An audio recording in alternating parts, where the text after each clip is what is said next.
Hello everyone, so with iOS 14 you can install these new widgets.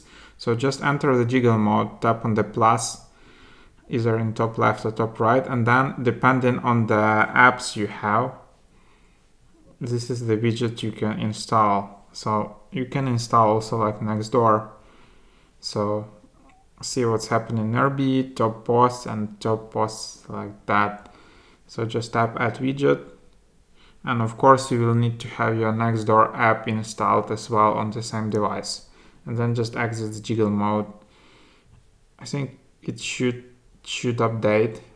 You can also tap and hold. I think that's the way it should work, but yeah, probably there are some connectivity issues or something like that. Maybe if you have the same like screen, try to restart your device or something like that. Anyways, you can also just remove it like that. Hope it was helpful.